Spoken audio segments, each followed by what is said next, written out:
اعوذ بالله من الشیطان الرجیم بسم الله الرحمن الرحیم السلام علیکم ګرانو هیوادوالو الله جل جلاله دې کړي چې روغ او جوړ سه موږ غواړو تاسو نن د جرمني ولسټین چې دی دا درو پیژنو جرمني ولسټین چې دی په نړۍ کې یو لاغ ولسټین څخه دی چې د شودو په تولید کې او د بدن په مقاومت کې ډیر لوړ دي همدا شان دا نسونه چې دی دا د فعالیت تکثري سیستم څخه ډیر زیات قوي دي ډیر زیات آرام دي او په اوسط ډول باندې کم از کم د 10 کاله عمر کې او کولای شي چې د 12 تر 14 لنګونو پورې دا وکړي دغه تاسو دا ګورئ دا د خپونه هم ډیر زیات قوي دي او دا کومې خوا کې چې دا تور سپین ګورئ دا تقریبا دا ورزلې لورګانې دي او کومې چې مخکې تېرې شوې دا چې وي دا سوزل لږې شوي نو جرمني ولسټین چې دی نه یوازې د شودو تولید کوي بلکې د تکثري سیستم ښه فعالیت کوي ورسره خوا کې د خپونه کلکې دي هر محیط کې کولی شي چې دا توافق کړي او په افغانستان کې چې کومې موږ تطبیق کړي دي هلته تر ورزلو هغه غواګان وطني غواګانو سره چې یوځای کړي دي کولی شو تقریبا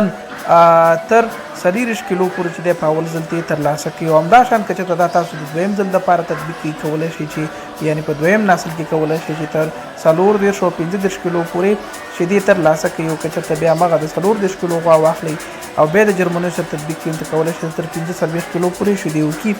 راځم دې ته چې دغه نسلونه چې دي دا کولی شي چې په اول ځل باندې د 9800 کیلو شیدې تولید کړي په 350 ورځو کې او وروسته په دویم ځل باندې دی کولی شي تر 10,000 پورې او تر 12,000 کیلو شودو پورې چې دا په 350 ورځو کې د غوړو فیصدي چې دا 4% نه پورته ده او اکثره وخت د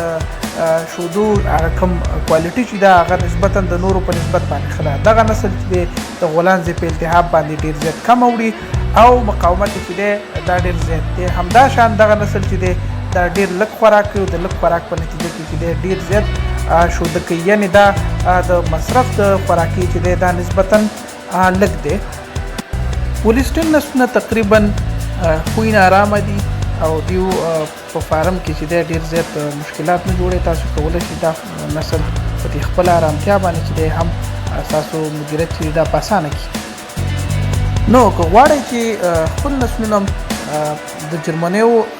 هولسټینو سره اصلاح کوي او نسل مو اصلاح شي نو زموږ د لاس پین غار مالدارۍ شرکت څخه مصنوعي القاح استعمال کړئ مننه کوو